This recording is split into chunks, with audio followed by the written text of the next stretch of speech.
హల్లెలూయా, హల్లెలూయా.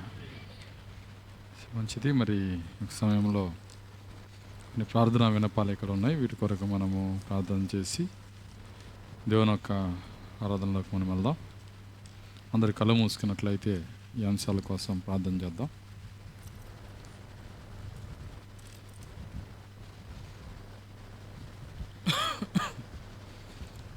స్తోత్రములు స్తోత్రములు స్తోత్రములు స్తోత్రములు ప్రభువా, కృపగల తండ్రి, మీ స్తోత్రాలు చెల్లిస్తున్నాం. తండ్రి యొక్క బుధవారం నీ పాద సన్నిధిలో చేరి ఈ రీతిగా మిమ్మల్ని స్తుతించడానికి, ఆరాధించడానికి, మిమ్మల్ని ఘనపరచడానికి ప్రభువా, మీరు ఇచ్చిన నేడునే సమయాన్ని బట్టి వందనాలు చెల్లిస్తున్నాం. మీ దయ కొరకు వందనాలు, మీ ప్రేమ కొరకు, మీరు ఇచ్చిన ఆరోగ్యము, ఆయుష్ కొరకు వందనాలు చెల్లిస్తున్నాం. తండ్రి, ఈ సమయంలో ప్రభువా, ఇక్కడున్న ప్రార్థన వినపాలు మీ చేతులకు అప్పగిస్తున్నాం. మీ కుమార్తె నాయన ప్రియాను మీరు జ్ఞాపం చేసుకునండి. తనకున్న జ్వరం నుంచి విడుదల మీరు దయచేయండి. మీ గాయపడిన హస్తంతో, అధికార కలిగిన హస్తంతో ముట్టండి ప్రభువా. సంపూర్ణ స్వస్థతను, విడుదలను మీరు దయచేయండి. జ్వరమును గద్దించండి. ఆ దినమున పేతురు అత్త యొక్క జ్వరమును మీరు గద్దించినప్పుడు అది ఆమెను విడిచిపోయిందని చెప్పిన దేవుడవు. సంపూర్ణ స్వస్థతను మీరు దయచేయండి ప్రభువా. ఇంకా మరియమ్మను మీరు జ్ఞాపం చేసుకునండి. తనకున్న మోకాల నొప్పి నుంచి కూడా విడుదల మీరు దయచేయండి. తన మోకాలను మీరు ముట్టమని ప్రార్థిస్తున్నా. తన పని తాను చేసుకోవాలని శక్తి, బలము, ఆరోగ్యము దయచేయండి. ఆ కలవరి రక్తంతో నీ కుమార్తెని ముట్టి విడుదల మీరు దయచేయండి నాయన. దేవానికి స్తోత్రాలు చెల్లిస్తున్నాం. ఇంకా నీ కుమారుడు యేసే బ్రదర్ని మీరు జ్ఞాపం చేసుకునండి. ఇంతవరకు మీరు ఇచ్చిన స్వస్థతను బట్టి కూడా వందనాలు చెల్లిస్తున్నా. మిగిలిన భాగం కూడా మీరు తాకి మీరు స్వస్థపరచండి ఆయన తండ్రి. సంపూర్ణంగా ప్రభువా ఆయన తండ్రి, ఆ ఇన్ఫెక్షన్ నుంచి విడుదల మీరు దయచేయండి ఆయన తండ్రి. ఆ యొక్క కిడ్నీల సమస్య నుంచి విడుదల దయచేయండి.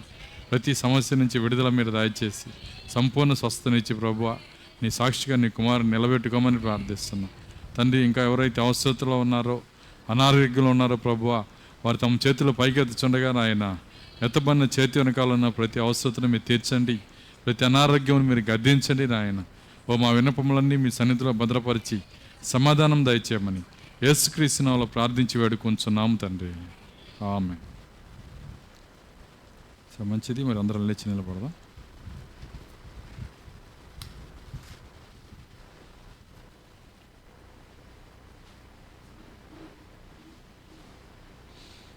దేవుని వాక్యంలోకి వెళ్ళబో ముందుగా మరి కొద్ది నిమిషాలు అందరము హృదయం తెరిచి, మనసు తెరిచి స్తుతి ఆరాధన చేద్దాం. కేవలం దేవునికి స్తుతులు చెల్లించుదాం. ఎవరు మౌనంగా ఉండొద్దు. అందరము హృదయం తెరిచి మరి కొద్ది నిమిషాలు దేవునికి స్తుతులు చెల్లించుదాం. స్తోత్రం స్తోత్రం స్తోత్రం స్తోత్రం స్తోత్రం స్తోత్రం స్తోత్రం. హల్లెలూయా హల్లెలూయా హల్లెలూయా హల్లెలూయా హల్లెలూయా హల్లెలూయా హల్లెలూయా హల్లెలూయా. కృపగలన దేవానికే స్తోత్రము స్తోత్రము స్తోత్రములు నాయన. తండ్రి, నిన్ను ఆరాధించే సన్నిధి మాకు ఇచ్చినందుకు వందనాలు వందనాలు వందనాలు వందనాలు. మీరు ఇక్కడ ఉన్నందుకు స్తోత్రాలు ప్రభువా. ఎక్కడ ఇద్దరు ముగ్గురు నా నామపేట కూడుదురో వారి మధ్య నేను ఉంటానని వాగ్దానం చేసిన దేవుడవు. నీకే స్తోత్రములు స్తోత్రములు స్తోత్రములు స్తోత్రములు. హల్లెలూయా హల్లెలూయా హల్లెలూయా హల్లెలూయా హల్లెలూయా. స్తోత్రము స్తోత్రము స్తోత్రము స్తోత్రము స్తోత్రము. కృపగలిగిన దేవానికే స్తోత్రములు స్తోత్రములు. ఇశ్రాయేలు స్తుతుల పైన ఆసీనుడైన దేవుడవు. ఓ ఈరోజు మా స్తుతుల సింహాసనం పైన ప్రభువా మీరు దిగిరమ్మని ప్రార్థిస్తున్నాం. స్తోత్రములు స్తోత్రము స్తోత్రము స్తోత్రములు. హల్లెలూయా హల్లెలూయా హల్లెలూయా హల్లెలూయా. స్తోత్రము స్తోత్రము స్తోత్రము స్తోత్రములు. ప్రభువానికే స్తోత్రములు స్తోత్రములు స్తోత్రములు స్తోత్రములు. హల్లెలూయా హల్లెలూయా హల్లెలూయా హల్లెలూయా హల్లెలూయా హల్లెలూయా. స్తోత్రం స్తోత్రం స్తోత్రం. కొద్ది నిమిషాలు స్తుతులు చెల్లించుదాం. అదే విధముగా కేవలం దేవునికి స్తుతి ఆరాధన చేద్దాము.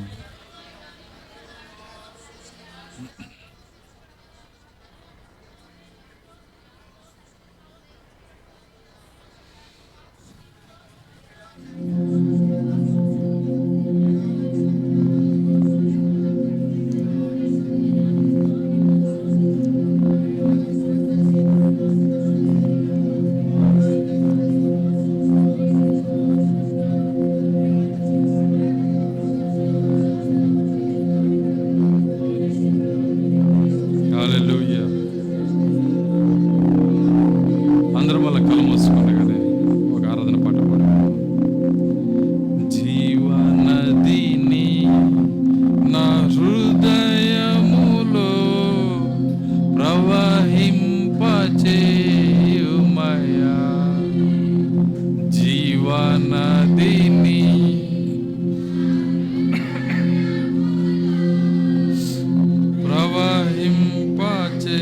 ప్రవహింపచేయుమయా. హల్లెలూయా హల్లెలూయా హల్లెలూయా ఆమేన్. హల్లెలూయా హల్లెలూయా హల్లెలూయా ఆమేన్. జీవనదిని నా హృదయములో ప్రవహింపచేయుమయా. శరీర క్రియలన్నీయు నాలో నశింపచేయుమయా.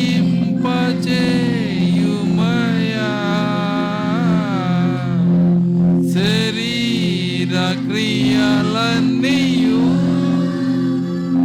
నాలో నశింపచేయుమయా. హల్లెలూయా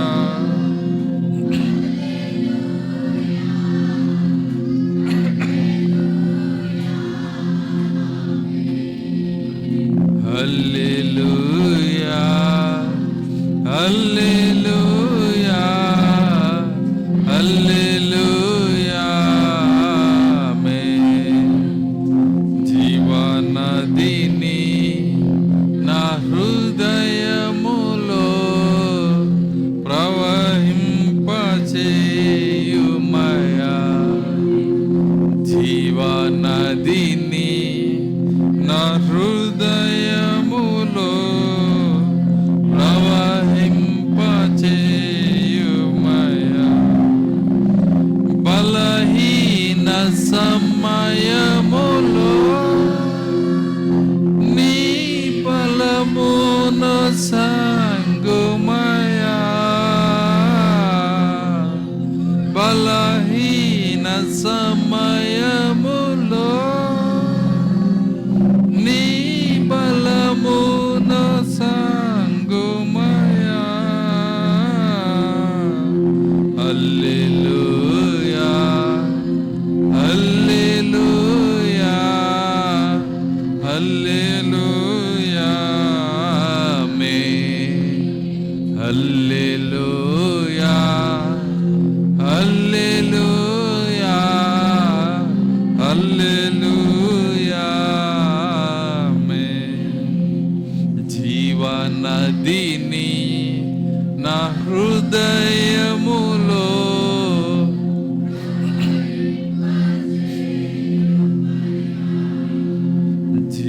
జీవనదిని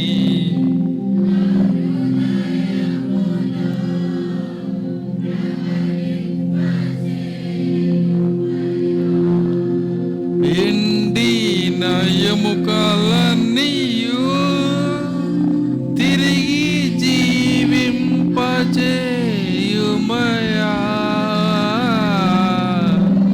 ఎండిన ఎముకలన్నీయు తిరిగి జీవింపచేయుమయా.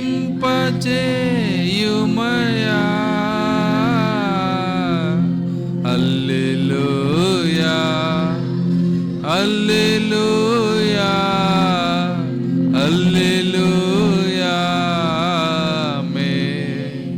హల్లెలూయా హల్లెలూయా హల్లెలూయా ఆమేన్.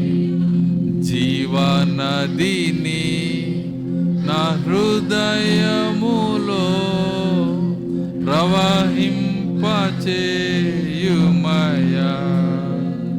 జీవనదిని నా హృదయములో ప్రవహింపచేయుమయా. కృపావరములతో నన్ను అభిషేకం చేయుమయా.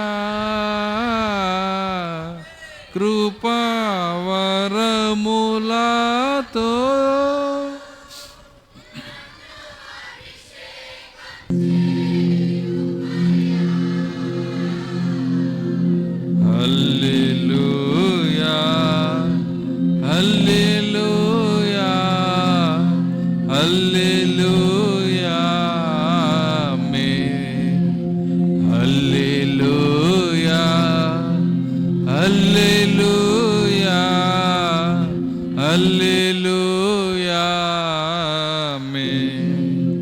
జీవనదిని నా హృదయములో ప్రవహింపచేయుమయా.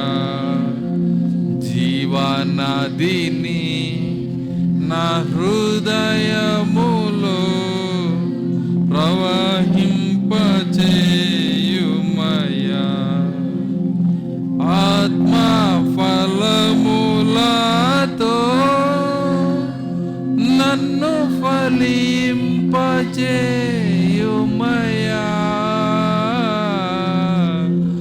ఆత్మ ఫలములతో నన్ను ఫలింపచేయుమయా. హల్లెలూయా హల్లెలూయా హల్లెలూయా ఆమేన్. హల్లెలూయా హల్లెలూయా హల్లెలూయా ఆమేన్. జీవనదిని నా హృదయములో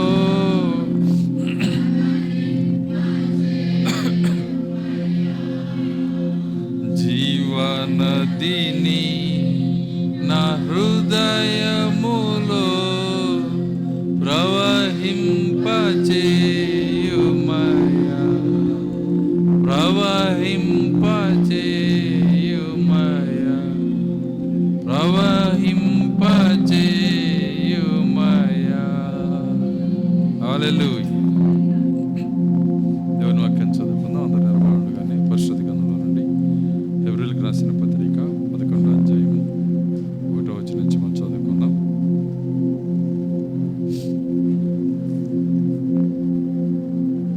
విశ్వాసం అన్నది నిరీక్షించబడే వాటి యొక్క నిజ స్వరూపమును అదృశ్యమైనవి ఉన్నవనటుకు రుజువునై ఉన్నది. దానిని బట్టి పెద్దలు సాక్ష్యం పొందిరి. ప్రపంచములు దేవుని వాక్యం వల్ల నిర్మాణమైనవనియు అందును బట్టి దృశ్యమైనది కనబడేటు పదార్థం నుంచి నిర్మించబడలేదనియు విశ్వాసం చేత గ్రహించుకొంచున్నాము. విశ్వాసం బట్టి హేబేలు కయ్యూను కంటే శ్రేష్టమైన బలి దేవునికి అర్పించెను. దేవుడు అతని అర్పణలకు సాక్ష్యం ఇచ్చినప్పుడు అతడు ఆ విశ్వాసం బట్టి నీతిమంతుడని సాక్ష్యం పొందెను. అతను మృతి నొందియు ఆ విశ్వాసము ద్వారా మాట్లాడుచున్నాడు. విశ్వాసం బట్టి హానోకు మరణం చూడకున్నట్లు కొనుపోబడెను. అతడు కొనుపోబడక మునుపు దేవునికి ఇష్టదేవుని సాక్ష్యం పొందాను. కాగా దేవుడు అతన్ని కొనిపోయిన కనుక అతడు కనబడలేదు. విశ్వాసం లేకుండా దేవునికి ఇష్టమైనట అసాధ్యము. దేవుని వద్దకు వచ్చేవాడు ఆయన ఉన్నాడని, తన వెదుకు వారికి ఫలం దయచేవాడని నమ్మవాలి కదా. దేవుడు తన వాక్యం దీవించును గాక. ప్రార్థించుకుందాం.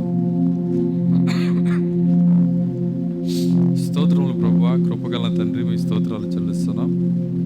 తండ్రి యొక్క బుధవారము వారం యొక్క మధ్యలో ఈ రీతిగా నాయన నీ సన్నిధిని మేము కనుగొని మిమ్మల్ని స్తుతించి ఆరాధించి నీ వాక్యమును నాయన భుజించి నాయన వాక్యము చేత జీవించటానికి మీరు ఇచ్చిన బుధవార ఆరాధన బట్టి మీకు వందనాలు చెల్లిస్తున్నాం తండ్రి. వారము మధ్యలో నాయన ఆదివారము శనివారము వారమునకు 3 సార్లు కోడికలు మాకు ఇస్తున్న దేవుడవు. ఈ కోడికల్లో నాయన మేము జీవింపబడటానికి నీ జీవాన్ని నాయన పొందటానికి మీరు అనుగ్రహిస్తున్న విధానాన్ని బట్టి వందనాలు చెల్లిస్తున్నాం. ఈ సమయంలో నాయన చదవబడిన లేఖనాన్ని మా కొరకు ఇవ్వండి. కొద్ది నిమిషంలో నన్ను సిలుచాటును మరుగు చేయండి. నేను బలహీనను బలపరచండి. వినిచిన నీ బిడ్డల హృదయాలని అభిషేకము దయచేయండి. ఆ హృదయాలు నీకు అభిషేకము దయచేయండి. నిశ్చయంగా మీరే మాట్లాడి మీ నామానికి మహిమ తెచ్చుకోమని యేసుక్రీస్తు నామములో ప్రార్థించి వేడుకొంచున్నాము తండ్రి. ఆమేన్. కూర్చోండి.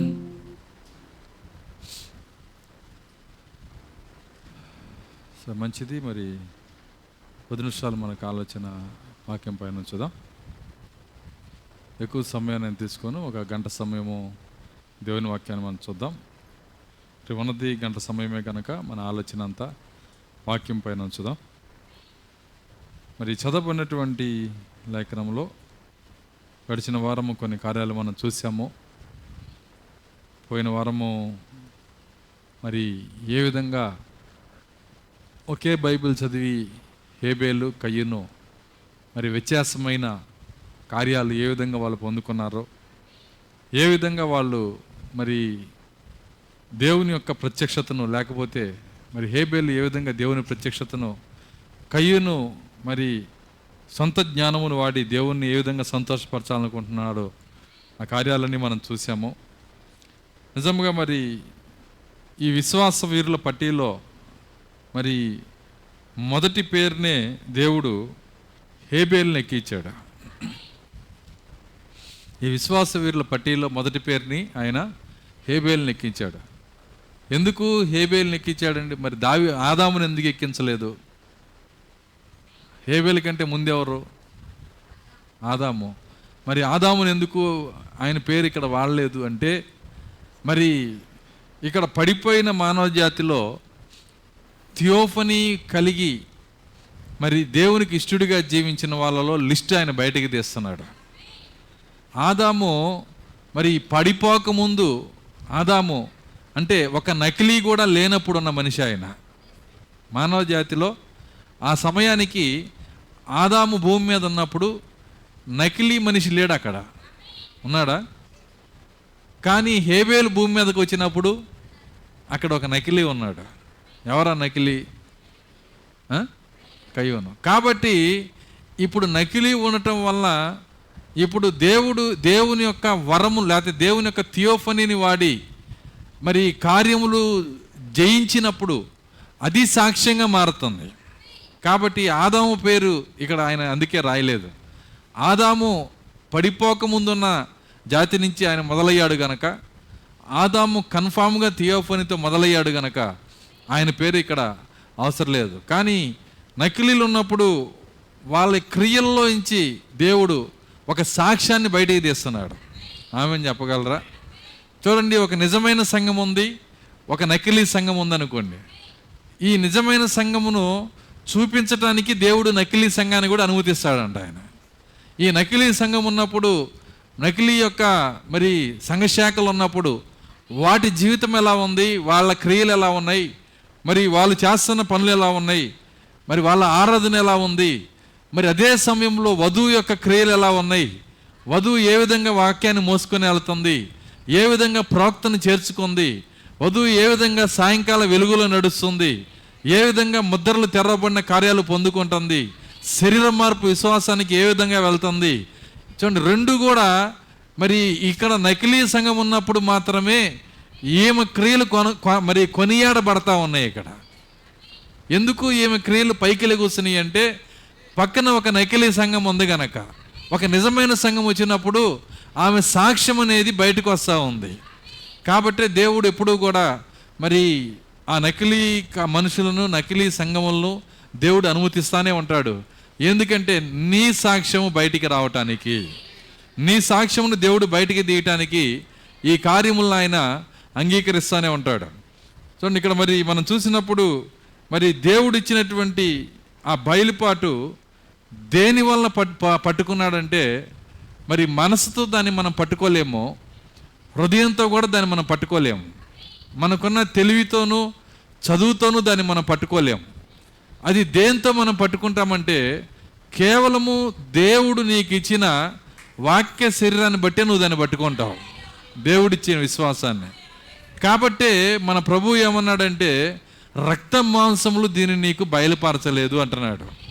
రక్త మాంసములు బైబిల్ కాలేజీలో చెప్పే ఆ టీచర్కి, లెక్చరర్కి ఏముంటాయి? రక్త మాంసాలు ఉంటాయి. అంటే ఒక మనిషి అనేవాడు దీన్ని నీకు బయలుపరచలేదు, మనిషి ద్వారా నువ్వు ఈ కార్యాలు నేర్చుకోలేదు. ఇది ఎలా నీకు వచ్చిందంటే, కేవలము పరలోకముందున్న తండ్రి దీన్ని నీకు బయలుపరిస్తే నీకు తెలిసింది. అదేనా చెప్పింది యేసుక్రీస్తు. చూడండి, మత్తయి సువార్త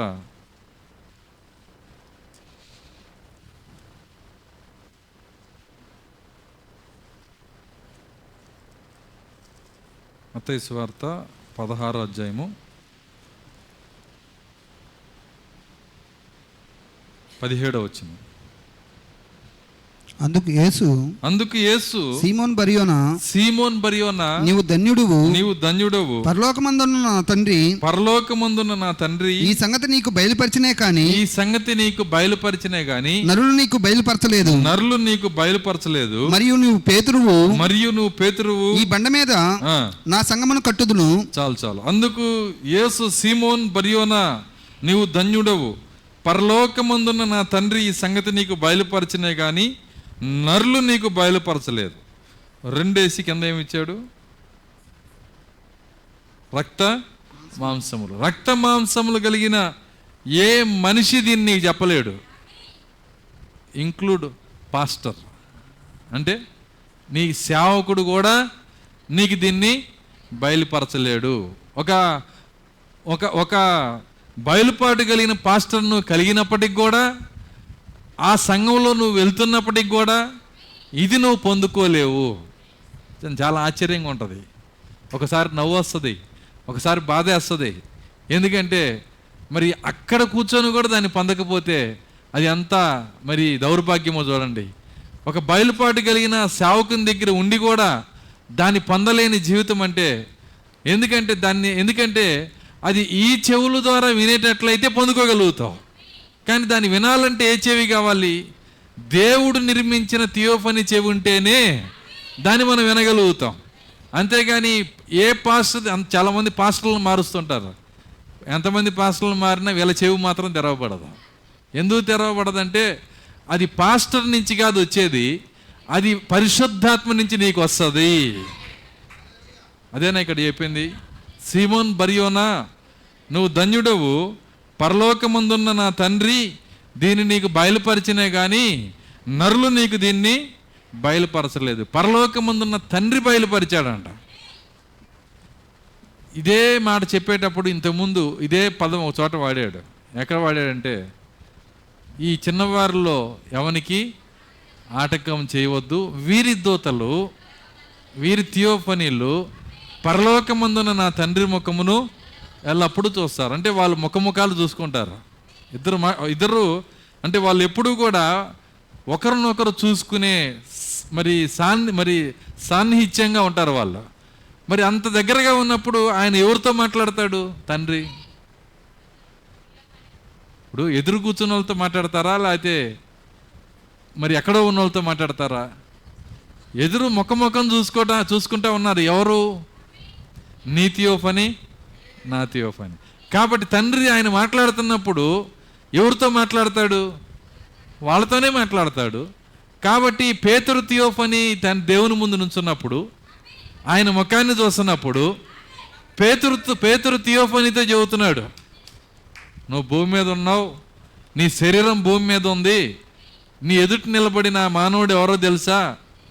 క్రీస్తు అనబడి నేనే అని చెప్పాడు ఆయన. వింటున్నారా? ఆ వ్యక్తిని ఎవరో కాదు, నేనే.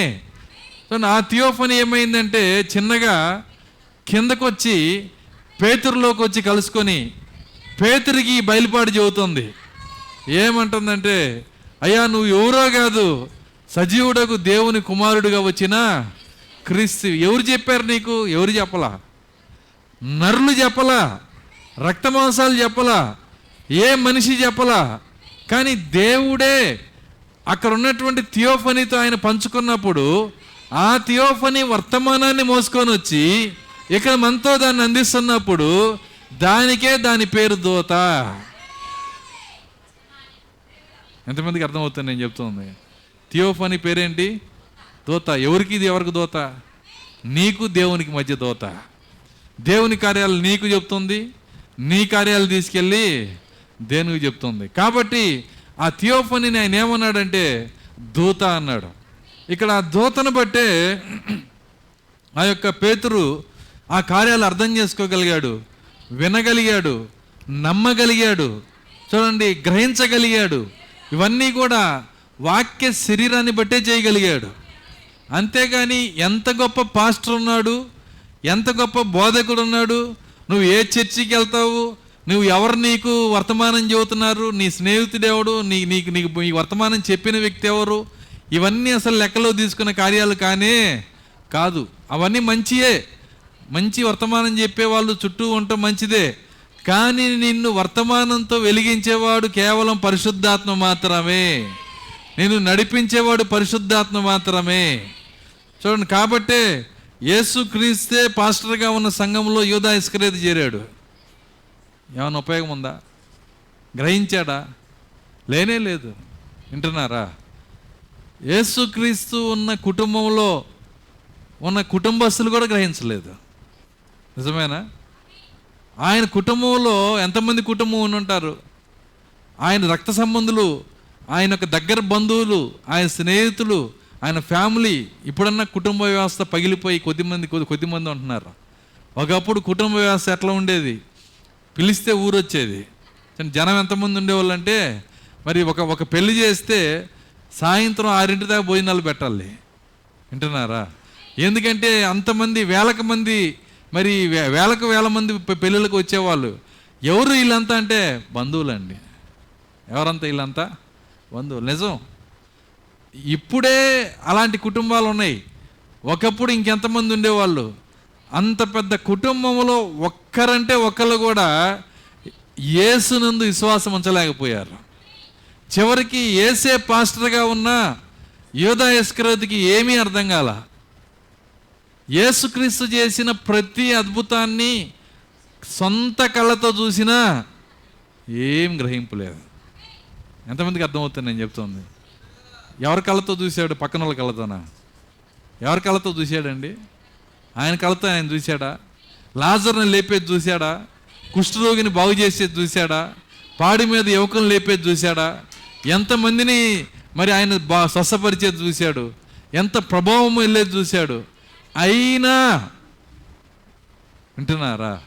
యేసుక్రీస్తు సంఘంలోనే ఆయన విశ్వాసి అయినా, యేసుక్రీస్తు ఎక్కడుంటాడో అక్కడే ఆయన సంచరిస్తున్నా, ఆయనతో పాటే తిన్నా, ఆయనతో పాటే పడుకున్నా, ఆయనకు మాత్రం అర్థమే కాలేదు. ఎంత దయనీయమైన విషయం అది. దేవుడు మరి ఆయన ఎన్నుకున్న వాళ్ళ మీద కృప చూపునుగాక. ఎందుకంటే కళ్ళు తెరవబోట కృప అయి ఉంది. దేవుని వర్తమానం మనకు అర్థమవట కృప అయి ఉంది. నిజమది. కాబట్టి ఆ కృప ఈ చిన్న మందికి ఇవ్వాలనేదే నా ప్రార్థన. గ్రహింపు లేని విధానంలో మనం వెళ్ళకూడదు ఖచ్చితంగా. కాబట్టి మనం ఆయన్ని వెంబడించేటప్పుడు నిజంగా మరి ఆ గ్రహింపు ఉంటేనే, ఆ విశ్వాసం ఉంటేనే దేవునికి ఇష్టడిగా మనం ఉండగలుగుతాము. అందుకే ఒక్క మాటలో పెట్టేశాడు, విశ్వాసము లేకుండా దేవునికి ఇష్టమైనట అసాధ్యము. అక్కడున్న అనేక మంది ప్రజలు, వాళ్ళందరూ, ఇశ్రాయేలు అందరూ ఆయన ఏలియాని, ఆయన ప్రవక్తల్లో ఒకడని రకరకాలుగా మాట్లాడుకున్నారు. కానీ ఇక్కడున్న పేతురు మాత్రమే దేవునికి ఇష్టడిగా ఉన్నాడు. ఎందుకంటే పేతురు విశ్వాసం కలిగి ఉన్నాడు గనక దేవునికి ఇష్టడిగా ఉన్నాడు. కాబట్టి మనం ఏం చూసాము, ఎక్కడున్నామని కాదు. ఇంకో కార్యం చెప్పాలంటే, మనమున్న స్థితి, మనమున్న స్థానము, మనం కొనసాగిస్తున్న భక్తి కూడా ప్రతిరోజు దేవుని ముందు పెట్టాలి. అర్థమైందా నేను చెప్పింది? మనం కొనసాగిస్తున్న భక్తి, మనమున్న స్థితి ఏంటి? మనం అనుకుంటాం అంతా బాగుంది, అంతా ఆల్ రైట్ అని. కానీ దేవుని ముందు పెట్టి, ప్రభువా నాలో ఏమైనా లోపాలు ఉన్నాయా? నేను చేసే భక్తిలో ఏదైనా సమస్య ఉందా? నేను ఇంకా సరి చేసుకోవాల్సిన కార్యాలు ఏమైనా ఉన్నాయా? ఎందుకంటే అన్నీ గ్రహించే శక్తి నాకు లేదు అని దేవునితో నువ్వు చెప్పాలి. నీకు థియోఫనీ ఉన్నప్పటికి కూడా అది నీ వల్ల కాదు. ఆమె చెప్పగలరా? నీకు థియోఫనీ ఉన్నప్పటికి కూడా, థియోఫనీ వచ్చి పేతుర్ని ఎలిగించి మాట్లాడి క్షణమైనా కాలేదు, అప్పుడే సొంత బుద్ధి వాడి యేసుక్రీస్తు ద్వారా తిట్లు తింటున్నాడు. ఎవరు? పేతురు. మీరు చూడండి, ఇదే పేజీ, ఎక్కడో కాదు, చదువుతాను చూడండి. అందుకు యేసు, సీమోను బర్యోనా, నువ్వు ధన్యుడవు, పరలోకమందున నా తండ్రి ఈ సంగతి నీకు బయలుపరిచినా కానీ నరులు నీకు బయలుపరచలేదు. మరియు నువ్వు పేతురువు, ఈ బండ మీద నా సంఘము కట్టుదును, పాతాళలోక ద్వారములు దాని ఎదుట నిలువ నెరవని నేను నీతో చెప్పుచున్నాను. ఎంత గొప్ప కార్యాలు! ధన్యుడవు, నీ మీద సంఘం కడతాను, నువ్వు గ్రేట్, పీటర్ ది గ్రేట్ అంటున్నాడు ఆయన. ఇన్ని కార్యాలు చెబుతున్నాడు. మళ్ళీ పాతాళలోక ద్వారములు నీ ఎదుట దాని ఎదుట నిలువనేరవని నీతో చెప్పుచున్నాను. పరలోక రాజ్యం యొక్క తాళపు చెవులు నీకిచ్చేదను. నీవు భూలోకమందు దేన్ని బంధించదువో అది పరలోకమందు బంధించబడును, భూలోకమందు దేన్ని ఇప్పుదువో అది పరలోకమందును విప్పబడునని అతనితో చెప్పాను. అటు పిమ్మట తాను క్రీస్తు అని ఎవరితోనూ చెప్పవద్దని ఆయన తన శిష్యులకు ఖండితంగా ఆజ్ఞాపించెను. అప్పటి నుండి తాను యెరూషలేముకు వెళ్ళి పెద్దల చేతను, ప్రధాన అధికుల చేతను, శాస్త్రుల చేతను అనేక హింసలు పొంది చంపబడి 3వ దినమున లేచుట అగత్యమని యేసు తన శిష్యులకు తెలియజేయ మొదలుపెట్టగా పేతురు ఆయన చేయి పట్టుకొని, ప్రభువా, ఇది నీకు దూరమగునుగాక.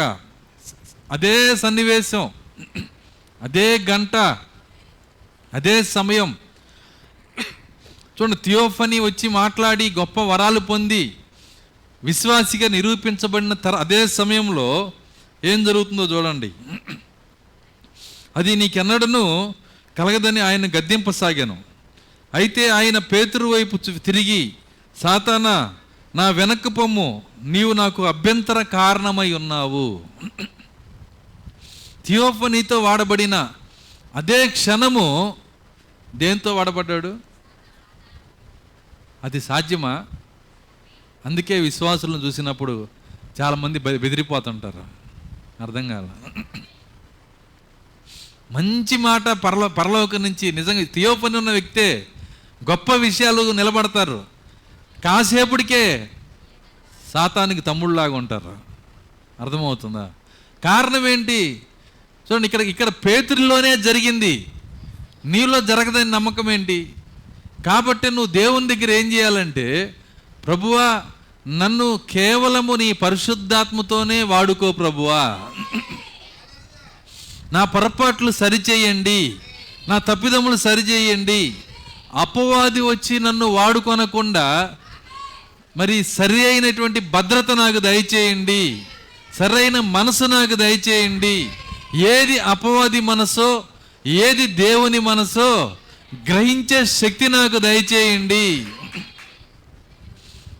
అవసరమా లేదా? నిజం.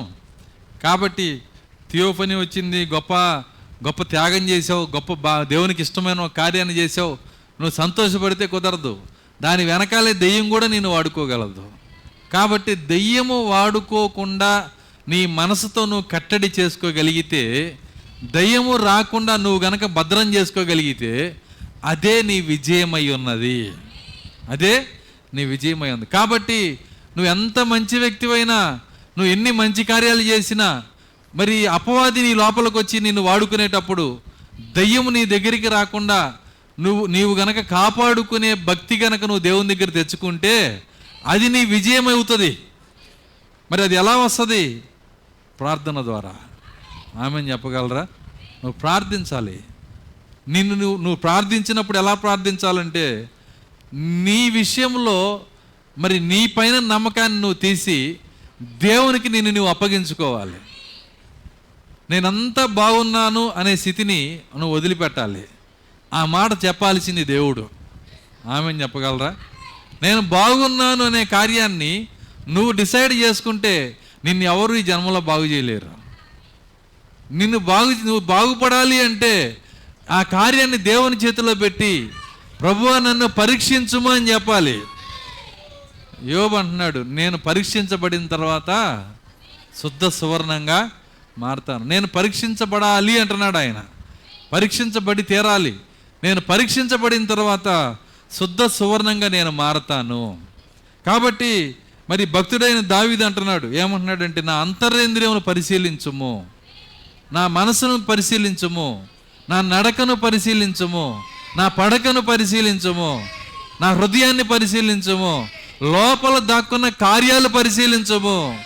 అది నీవే పరిశీలించువాడవు. దేవుని స్తోత్రం, హల్లెలూయా.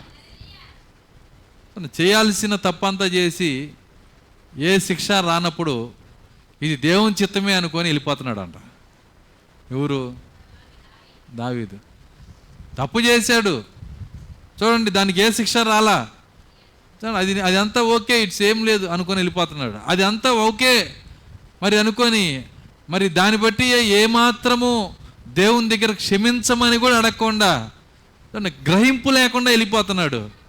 ఎప్పుడైతే దేవుడు తన ప్రవక్తను పంపించి దావీదుని గద్దించి శిక్షించాడో అప్పుడు తన పరుపును కన్నీటితో పైకి తేలజేశాడు అన్న. దేవుని స్తోత్రం, హల్లెలూయా. నిజమది.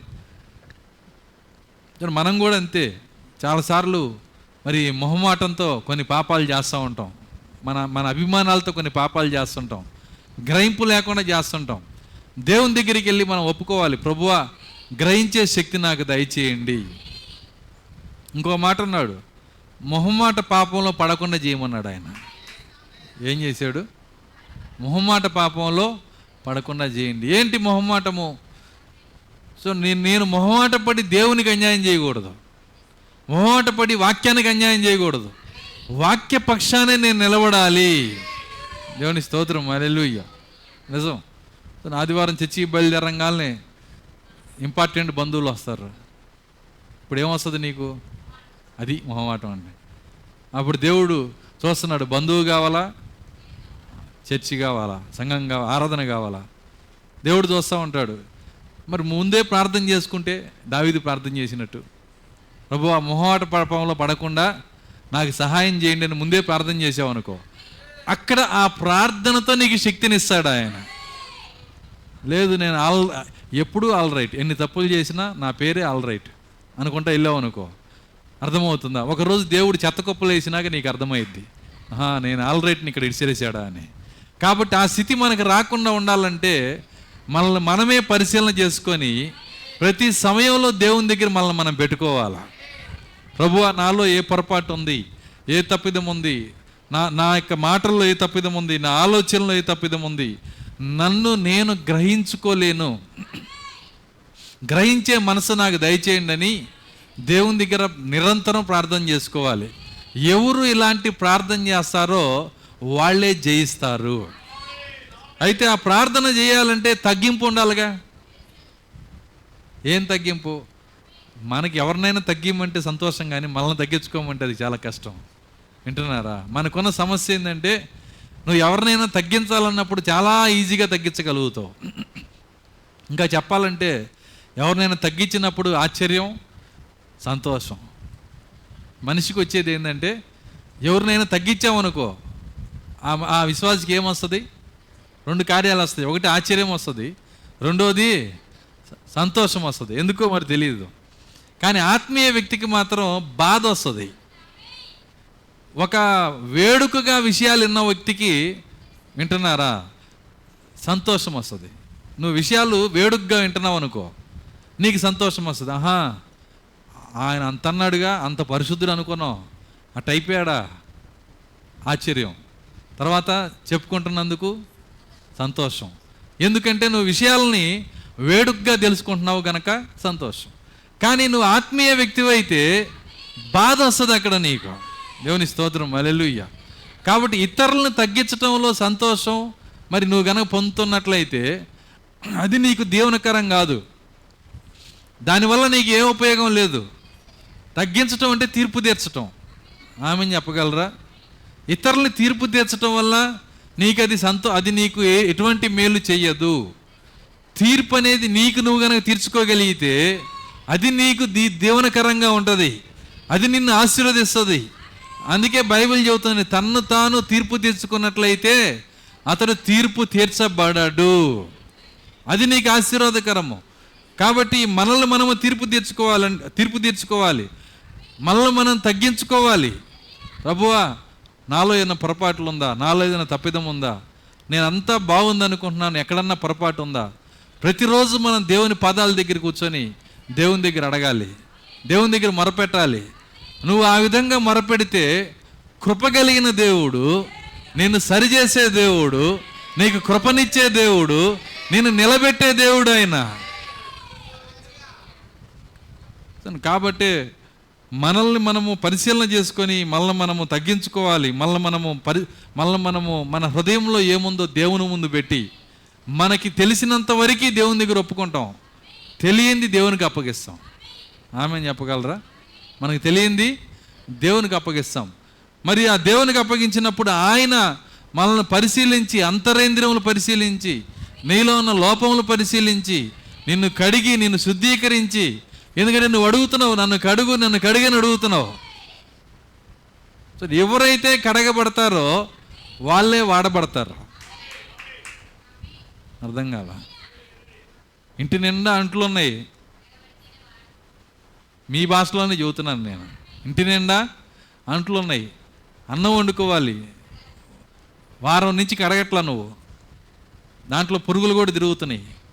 మళ్ళీ అన్నం వండాలని చెప్పి దాన్ని అట్టాగి తీసుకెళ్ళి అన్నం వండావనుకో, నిన్ను హాస్పిటల్లో చేరుస్తారు. అర్థమవుతుందని నేను చెబుతుంది. అది వాడాలంటే ఏం చేయాలి? కడగాలి. మరి ఇక్కడ పాత్రల సంగతి ఏంటి?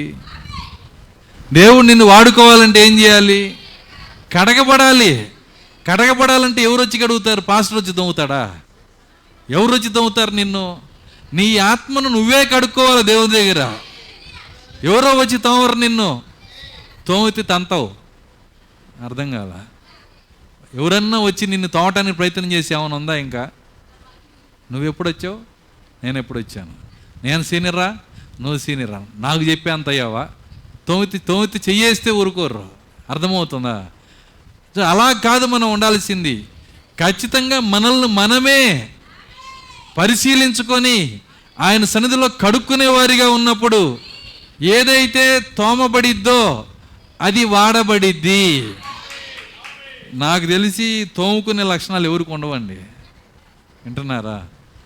తోముకునే లక్షణాలు ఎవరికి ఉండవు. దేవదూతలు చెబుతారు, అయ్యా వాళ్ళ మధ్యకి వెళ్తే వాసన వస్తుందయ్యా, స్నానం చేసి ఎంతకాలం అయింది యేసు రక్తంలో. అర్థం కాల? యేసుక్రీస్తు రక్తంలో స్నానం చేసి ఎంతకాలం అయిందో. వాళ్ళ పక్కకి వెళ్ళాలంటే స్మెల్ వస్తుంది, తట్టుకోలేకపోతున్నాం. ఒక్కొక్కరు 6 సంవత్సరాలు అయింది స్నానం చేసి, 10 సంవత్సరాలు అయింది. కన్నీరు వచ్చి ఎంతకాలం అయిందో అసలు ఒక్కొక్కడికి. కన్నీటితో కడుక్కొని ఎంతకాలం అయిందో. చెమట పట్టి పట్టి పట్టి చూడండి, భయంకరమైన స్మెల్ వస్తా చర్మ రోగాలతో బాధపడుతున్నారు అందరూ. యేసు రక్తం దగ్గరికి రాలేకపోతున్నారు.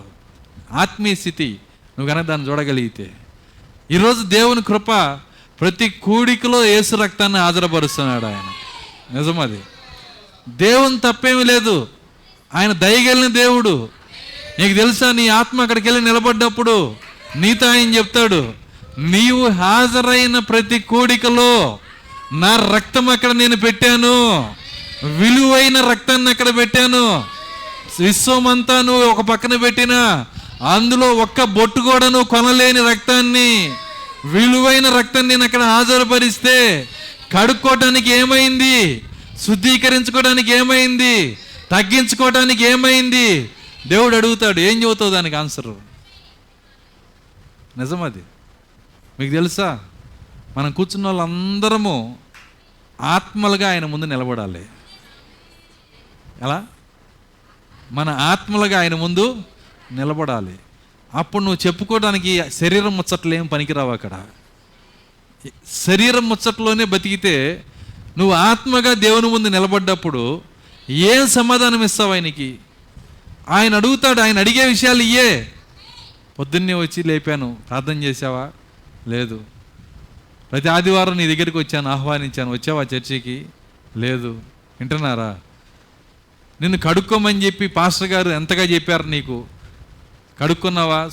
నిన్ను పరిశీలన చేసుకోమని ఎన్నిసార్లు చెప్పాను? ప్రతి కూడికలో యేసుక్రీస్తు రక్తాన్ని అక్కడ పెట్టాను. ఎందుకు నువ్వు దాన్ని పశ్చాత్తాప హృదయంతో కడుక్కోలేదు? నువ్వు కన్నీటి ప్రార్థన చేసి ఎన్ని రోజులైంది? నువ్వు కన్నీటి ప్రార్థన చేయాలనే ఆసన్న ఉందా నీకు? వింటున్నారా? నువ్వు దేవుని సన్నిధిలో కూర్చొని దేవుని అడుగు. కన్నీటి ప్రార్థన కూడా దేవుణ్ణి అడిగితేనే వచ్చిద్దండి, అందులో డౌటే లేదు. కన్నీటి ప్రార్థన కూడా నువ్వు దేవుణ్ణి అడిగితేనే వస్తుంది. నీ అంతటి నువ్వు ఏడవాలన్నా ఏడవలేవు. నిజం. నీ అంతటి నువ్వు కన్నీరు కార్చాలనే కార్చలేవు. పరిశుద్ధాత్మ నీకు అలాంటి మనసు ఇస్తేనే నువ్వు ఏడ్చి ప్రార్థన చేయగలుగుతావు. లేదంటే నీది కఠినమైన మనసు అవుతుంది, నీది బండబారిపోయిన మనసు అవుతుంది. కాబట్టి అలాంటి స్థితిలో ఏడ్చి ప్రార్థన చేసి ఎన్ని రోజులు అవుతుంది? కన్నీటితో ప్రార్థన చేసి ఎన్ని రోజులు అయి ఉంటుంది? ఆయన పాదాల దగ్గరికి వచ్చి ఎన్ని రోజులు అయి ఉంటుంది? రోజులు దొర్లించుకుంటూ ప్రార్థన లేకుండా, కన్నీరు లేకుండా, పశ్చాత్తాపం లేకుండా, సరైన జీవితం లేకుండా నీ జీవితాన్ని పూర్తి చేసుకొని ఆత్మగా ఆయన దగ్గరికి వెళ్తే ఎట్లా వెళ్తావు ఆయన దగ్గరికి? ఆత్మగా. నిన్ను దేవుడు అడిగే ప్రశ్నలకి నీ దగ్గర సమాధానం ఉందా? సో ఈరోజు మనం భయపడాల్సింది దానికే. ఆమె చెప్పగలరా? మనం జాగ్రత్త పడాల్సింది దానికే. మనము దేవుని సన్నిధిలో ఆలోచించాల్సిన దాని గురించే. శరీర కార్యాలు తీసి పక్కన కొట్టండి, శరీర విషయాలు తీసి పక్కన పెట్టండి. దేవుడు వాటి గురించి అడగడు. దేవుడు అడిగేది నీ ఆత్మ సంబంధమైన కార్యాలనే. నీ ఆత్మకు నువ్వేం చేస్తున్నావు, నీ ఆత్మకి ఏ భోజనం పెడుతున్నావు, నీ ఆత్మను ఎలా పోషిస్తున్నావు, నీ ఆత్మను ఎలా కడుగుతున్నావు, నీ శరీరానికి ఏ సబ్బేస్తావు అని అడగడు ఆయన. అడుగుతాడా? లక్సా లేకపోతే రక్సోనానా అడుగుతాడు ఆయన?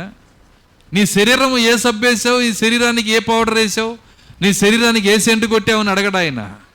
నీ ఆత్మకి ఏం చేసావు అని అడుగుతాడు. కాబట్టి ఆయన ముందు నిలబడే ఆ గడియని, ఆ క్షణాన్ని ఆ మనసులో ఎప్పుడు నువ్వు నాటుకోగలిగితే నీకు జాగ్రత్త వస్తుంది. ఉందా అలాంటి క్షణం? ఉందా? ఎవరికైనా ఉందా?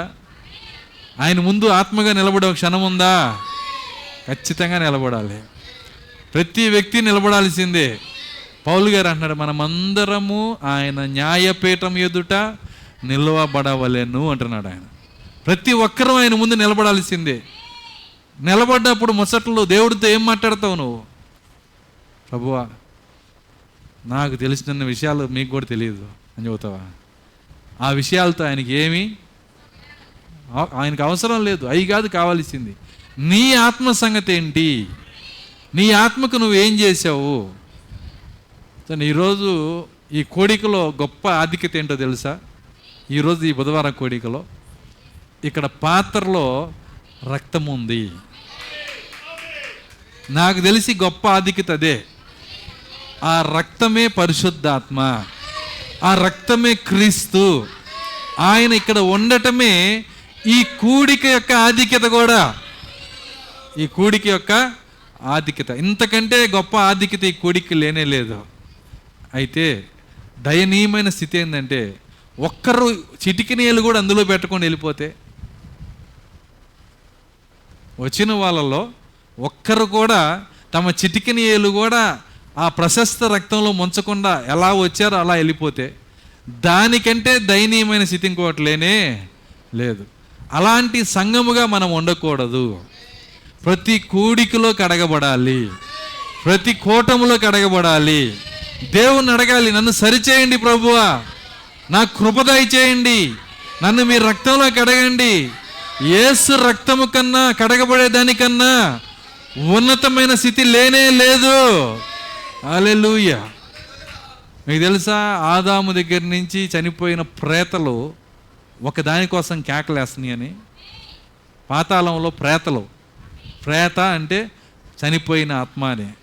ఈ ప్రేతాత్మలు ఆదాము దగ్గర నుంచి ఇప్పటివరకు ఎన్నో కోటాను కోట్ల ఆత్మలు చేతులెత్తి కేకలేస్తున్నాయి, ఒక బొట్టు రక్తం మాకు దొరికితే చాలు మాకని. దొరుకుతుందా చెప్పండి? స్పష్టంగా తెలియదా మీకు? దొరికిద్దా దొరకదా? దొరకదు. అందులో ఏ అనుమానం లేదు. కోటాను కోట్ల నీలాంటి మనుషులే వాళ్ళంతా. ఇక్కడ ఇష్టానుసారం జీవించి లోకంలో అక్కడ వెళ్ళిపోయారు పాతాళంలోకి.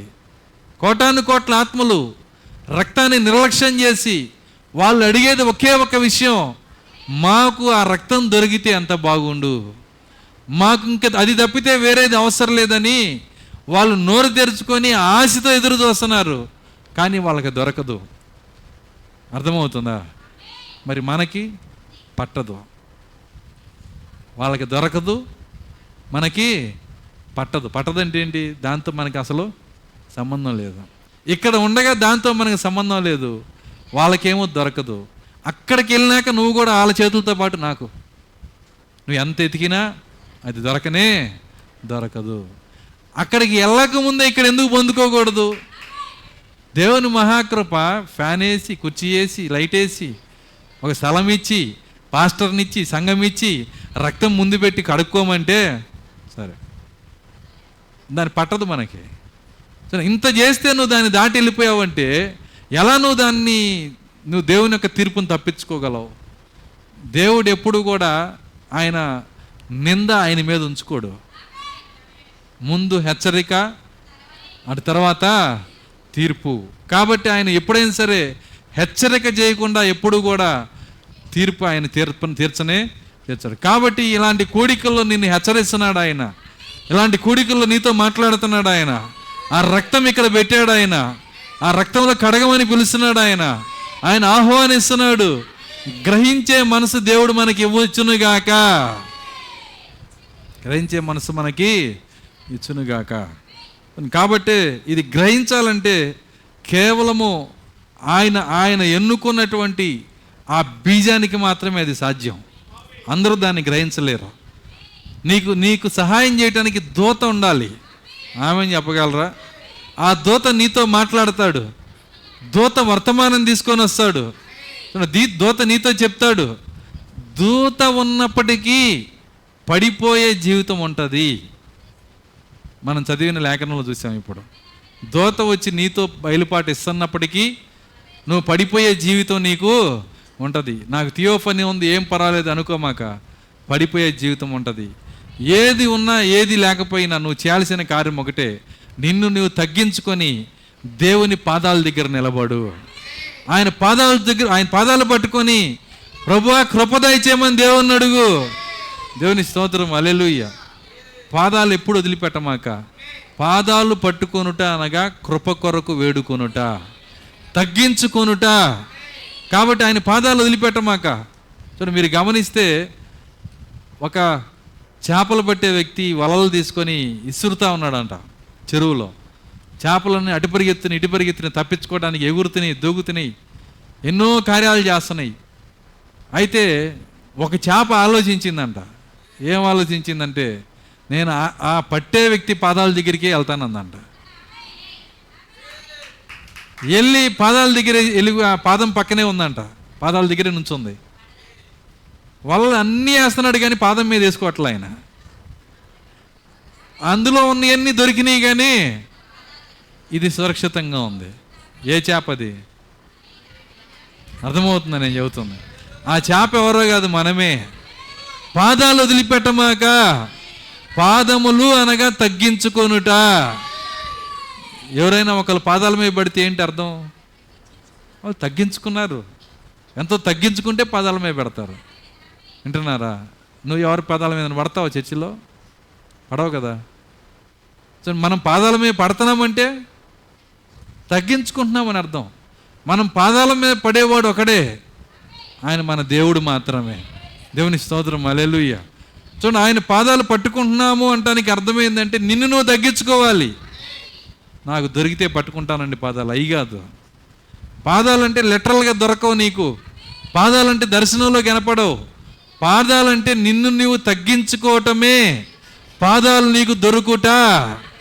తగ్గించుకోవటం చేతనైతే పాదాలు నీ ముందే ఉన్నాయని అర్థం. ఇక్కడ దేవుని దగ్గర అడగాలి, ప్రభువా నేను పనికిరాను, నా భక్తి సరైంది కాదు, నేను సరిగా ఉన్నాను నేను అనుకోను, నన్ను సరిచేయండి, నా మనసుని పరిశీలించండి, నా హృదయాన్ని పరిశీలించండి, నా విశ్వాసాన్ని పరిశీలించండి. నువ్వు దేవుణ్ణి తగ్గించుకొని అప్పజేవితే అప్పుడు నీకు కృపనిస్తాడు ఆయన. సో పౌలు గారు అంటున్నారు, నన్ను నేను పరిశీలన చేసుకోను అన్నాడు ఆయన. ఎందుకన్నాడంటే పరిశీలన చేసుకోవడానికి కాదు. ఏ మనిషి కూడా తన్ను తాను పరిశీలన చేసుకోడు. మానసిక చట్ట ప్రకారం, మానసిక క్రమ ప్రకారం ఈ లోకంలో అందరికంటే మంచివాడు ఎవరంటే నేనే. అర్థం కాల? ఎవరైనా ఆలోచించే విధానం ఎట్లా ఉంటుంది? అందరికంటే మంచివాడు ఎవరు? నేను. రెండో వాడు ఎవరు? నేను ముద్ర వేసినవాడు. అర్థం కాల? నేను ఎవరికి ముద్ర వేస్తానో వాడు మంచివాడు, నేను కాదన్నాడు మంచివాడు కాదు. ఇది మానసిక శాస్త్రం. అసలు నేను అని కొట్టేసి, ప్రభువా నీ హృదయం ఎలా ఉంది, అసలు నేను సరైన ఉన్నా, అర్థమవుతుందా అని నువ్వు దేవుని దగ్గర తగ్గించుకుంటే నీవు ఏమై ఉన్నావో నీకు బయలుపరుస్తాడు ఆయన, నేను సరి చేస్తాడు ఆయన. ఏదో మంత్రాలు వల్లిచ్చినట్టు చెప్పటం కాదు, హృదయపూర్తిగా దేవుని దగ్గర మనల్ని మనం పరిశీలన చేసుకోవాలి. దేవుని స్తోత్రం, హల్లెలూయా. కాబట్టి మనము ఆయన సన్నిధిలో అలా నడవాలంటే ఏం కావాలంటే, దేవునికి ఇష్టంగా నడవాలంటే, వింటున్నారా, విశ్వాసం కావాలి. ఏం కావాలి? విశ్వాసం. అదే మనం చదివింది. విశ్వాసం లేకుండా దేవునికి ఇష్టమైనట అసాధ్యం. ఈ ఇష్టమైన మనస్సు, విరిగి నలిగిన హృదయం, తగ్గింపు హృదయం, ఇది మనకి రావాలంటే దీనికి ఒక విశ్వాసం కావాలంట. దీనికి ఒక బయలుపాటు కావాలి. దీనికి ఒక ప్రత్యక్షత కావాలి. దీనికి కూడా బయలుపాటు కావాలి. నిన్ను నువ్వు పరిశీలన చేసుకోవడానికి, నిన్ను నువ్వు తగ్గించుకోవడానికి, నిన్ను నువ్వు తీర్పు తీర్చుకోవడానికి ఏం కావాలి? నీకు ఒక బయలుపాటు కావాలి. నీకు ఒక ప్రత్యక్షత కావాలి. ఈ ప్రత్యక్షత లేకుండా, బయలుపాటు లేకుండా నిన్ను నీవు దేవునికి ఇష్టడుగా చేసుకోలేవు. ఆ ప్రత్యక్షత, విశ్వాసమే నిన్ను దేవునికి ఇష్టడుగా మారుస్తుంది. ఆ బయలుపాటే నిన్ను దేవునికి ఇష్టడుగా మారుస్తుంది. కాబట్టి ఆ బయలుపాటు, ఆ ప్రత్యక్షత, అది ఎక్కడి నుంచి వస్తుందంటే దూత నుండి నీకు వస్తున్నది. ఎక్కడి నుంచి వస్తుందండి? దూత. ఆ దూత దేవుని సన్నిధిలో ఉండి నీ దగ్గరకు వచ్చి నిన్ను తగ్గించుకునే శక్తి ఇస్తాడు. ఆ దూత ఎవరో కాదు, మళ్ళా నీవే. ఆమెను చెప్పగలరా? ఆ దూత ఎవరో కాదు, తిరిగి నీవే. నమ్ముతారా ఈ కార్యాన్ని? సో నీ లోకంలో జరిగే కార్యాలు అవే. థియోఫనీ నువ్వు వేరు కాదు, నీవు థియోఫనీ ఒకటే. నీవే ఆ థియోఫనీ. థియోఫనీ నువ్వు, నీలో భాగం అది. చూడండి, నిన్ను ఆయన చేసినప్పుడు ఎలా చేశాడంటే, తల్లిదండ్రులు ఇచ్చిన రూపం నువ్వు కాదన్నాడు ప్రవక్త.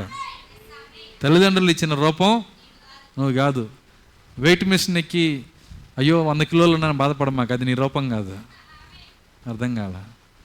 చాలామంది ఏం చేస్తారు, అయ్యో ఇంత లావు ఉన్నాను, ఇంత సన్నగా ఉన్నాను, ఇంత బక్కగా ఉన్నాను, ఇవన్నీ కాదు, అది నీ రూపం కాదు.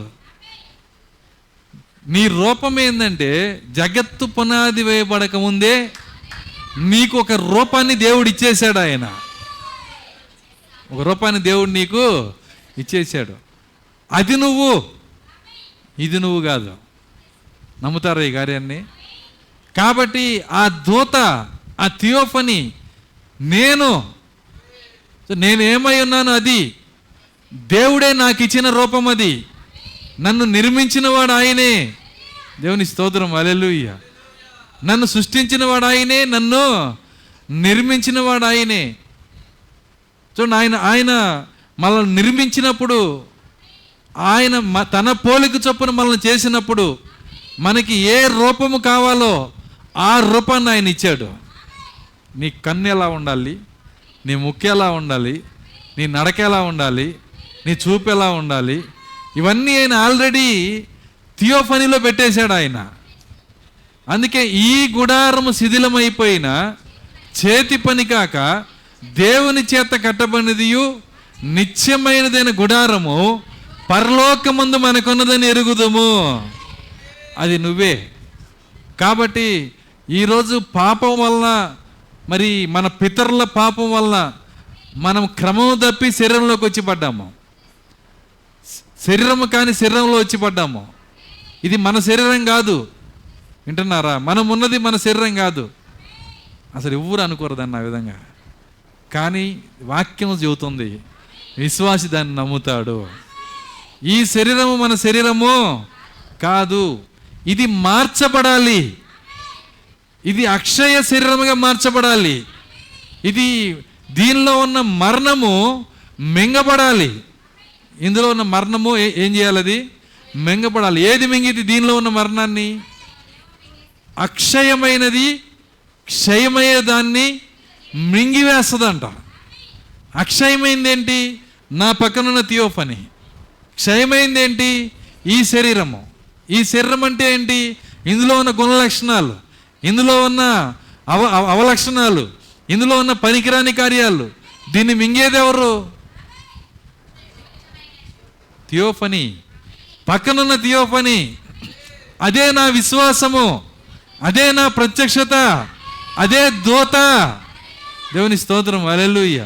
ఈ దూత పని చేస్తేనే నాలో ఉన్న అవలక్షణాలు మింగివేయబడతాయి. నాలో ఉన్న శరీర కార్యాలు మింగివేయబడతాయి. అక్షయమైనది, మర్త్యమైనది, అమర్త్యమైన దాని ద్వారా మింగివేయబడాలంట. మర్త్యమైంది ఏమవ్వాలి? మింగివేయబడాలి. దేని ద్వారా? మర్త్యమైంది, అమర్త్యమైంది అని చెప్పినప్పుడు ఇది మర్త్యమైంది, నా పక్కన ఉంది అమర్త్యమైంది. అది పని చేయాలి. ఎంతమందికి అర్థమవుతాయి నేను చెప్తుంది? పాస్టర్ గారు నాకు పని చేయట్లేదండి. పని చేయకపోతే అసలు ఉందో లేదో చూసుకోండి.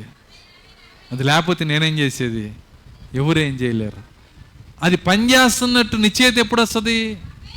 అసలు ఉంటే అది పని చేస్తుంది. పని చేస్తే కంటికి కనపడదు కదా. అవలక్షణాలు మనలోంచి వెళ్ళిపోతూ ఉంటాయి. దేవునికి వ్యతిరేకమైన గుణలక్షణాలన్నీ మనలో నుంచి వెళ్ళిపోతూ ఉంటాయి. దినదినము దేవునికి దగ్గర అవుతూ ఉంటాము, దేవుని చిత్తాన్ని చేస్తూ ఉంటాము, దేవునికి ఇష్టలుగా మారుతాము. ఇది దేని బట్టి జరిగింది? నాకైనా నీకైనా ఒక డ్యూటీ పెట్టాడు దేవుడు ఇక్కడ. చదవండి కొరంథీయులకు రాసిన పత్రిక.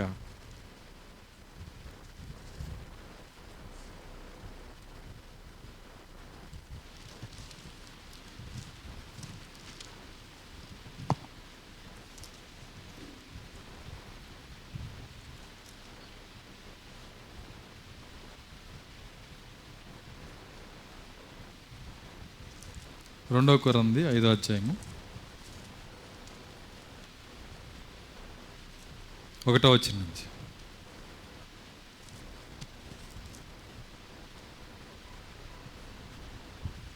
5:1. భూమి మీద మన గుడారమైన ఈ నివాసము, భూమి మీద మన గుడారమైన ఈ నివాసము శిథిలమైపోయినను చేతి పని కాక దేవుని చేత కట్టబడినదియు నిత్యమైనదినైనా నివాసము పరలోకమందు మనకున్నదని ఎరుగుదుము. మనము దిగంబరులము కాక వస్త్రం ధరించుకున్న వారే కనబడదము. కాబట్టి పరలోకము నుండి వచ్చు మన నివాసము దీనిపైన ధరించుకొన అపేక్షించుచు దీనిలో మూలుగుతున్నాము. ఇదంతా చేస్తున్నాము, మనం చేస్తున్నామని బైబిల్ చెబుతుంది. కొరంథీ సంఘం మాట్లాడుకుంది, కొరంథీ సంఘం ఎదురు చూసింది. ఈరోజు 2024లో ఉన్న ఈ సంఘం ఎదురు చూస్తుందా? 2000 సంవత్సరాల క్రితం ఉన్న సంఘము విశ్వాస మర్మం ఎరిగి తమ శరీరంలో ఏం జరుగుతుందో దాని కొరకు ఎదురు చూసింది. 2000 సంవత్సరాల తర్వాత వచ్చిన సంఘం నిజంగా నాలో ఇది జరుగుతుందనే ఆ ఎదురు చూపు ఉందా? ఆయన అంటున్నాడు, ఏమంటున్నాడంటే, మనము దిగంబరులము కాక వస్త్రము ధరించుకున్న వారే కనపడదము. కాబట్టి పరలోకము నుండి వచ్చు మన నివాసము దీనిపైన ధరించుకొన అపేక్షించుచు దీనిలో మూలుగుచున్నాము. ఇందులో మూలుగుచున్నాము. ఎందుకు మూలుగుచున్నాం? దాన్ని ధరించుకోవాలని. పరలోకం నుంచి వచ్చే నివాసాన్ని మనము ధరించుకోవాలని మూలుగుచున్నాము. అసలు మూలుగుతున్నట్టు మనకు తెలుసా? మనం మూలిగామా? నిజంగా మూలుగు ప్రార్థనలో మనకు ఉందా? ఆ ఆశ ఉందా? గ్రహింపు ఉందా? లేకపోతే ఇప్పుడైనా దాన్ని గ్రహించి దేవుని సన్నిధిలో దాన్ని ప్రార్థనగా మార్చునువు. ఈరోజు ప్రార్థన అంటే ఏంటో కాదు, వాక్యంలో నువ్వు గ్రహించిందే దేవుని దగ్గర ప్రార్థించాలి. నువ్వు ఇది అసలు ఏమి చదవకుండా దీన్ని గ్రహించకుండా దేవానికి స్తోత్రం స్తోత్రం ఇవ్వు ఇవ్వు ఇవ్వు ఇవ్వు అంటే దేవుడు అంటాడు, అదిగో జలగ తమ్ముడు వచ్చాడని. అర్థం కాదు. ఏమంటాడు ఆయన? ఇదిగో ప్రార్థన మొదలవగానే దేవదూతలతో చెబుతారు, అదిగో జలగకు చెల్లెలు ప్రార్థన చేస్తుంది నాకు. అందులో ఇవ్వు తప్పితే వేరే ఒకటి ఉండదు. అది కాదు మన ప్రార్థన. ప్రార్థన అంటే ఏంటంటే వాక్యము చదివి ఏది నువ్వు గ్రహిస్తావో దాన్ని దేవునితో మాట్లాడటమే ప్రార్థన. లేకపోతే నీకు ఎంతసేపు చేస్తావు ప్రార్థన? నువ్వు నీ అవసరాలు లిస్టు రాసుకో, నెలంతా నీ అవసరాలు లిస్టు రాయి, ఇంట్లోకి ఏం కావాలో పేపర్ మీద రాయి, దాన్ని చదువు. ఎన్ని గంటలు చదువుతావు? ఎన్ని గంటలు చదువుతారండి? గంటన్నారా? ఎంతసేపుతో చదువుతావు నువ్వు ఆ లిస్ట్ని? 5 నిమిషాలు చదవంగా లోపల చదివేటప్పటికి అయిపోయింది. ఇంకేంటి నువ్వు అడిగేది అక్కడ? నువ్వు సరుకుల లిస్టే 5 నిమిషాల్లో చదివేస్తే నీకు కావాల్సిన దేవుని దగ్గర ఎంతసేపు అడుగుతావు? మరి దేవునితో ప్రార్థనలో నీ సహవాసం ఏంటి అసలు?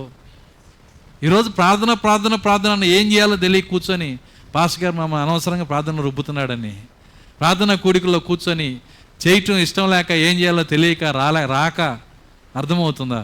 సతమతమవుతున్న అనేక మంది విశ్వాసులు, మీరు గ్రహించాల్సిన కార్యం ఏంటంటే, ప్రార్థన అంటే నీవు ఏ వాక్యమునైతే చదువుతున్నావో, ఏ పరిశుద్ధ గ్రంథమునైతే చదువుతున్నావో, దానిలో నుంచి దేవుడు నీతో ఏం మాట్లాడుతున్నాడో ఆ వాగ్దానములు, ఆ కార్యములు, ఆ గుణలక్షణాలు తిరిగి దేవునితో నువ్వు మాట్లాడటమే. అది సహవాసం దేవునితో. అట్టాగా పాస్టర్ గారు, అటైతే నేను బైబిలే చదవనే, ఇంక నీకు ఎట్ట సహవాసం చేస్తావు దేవునితో? చదివినప్పుడన్నా మనసులో పెట్టుకో. ఇక్కడ వాక్యం చదువుతున్నాం, మనం మూలుగుతున్నామని కొరంది సంఘం ఆ రోజు మాట్లాడుతున్నాడు. అక్కడున్న పౌలు గారు చెబుతున్నారు, మీకు నేను చెప్పాను కదా మనం ఎరుగుదుము.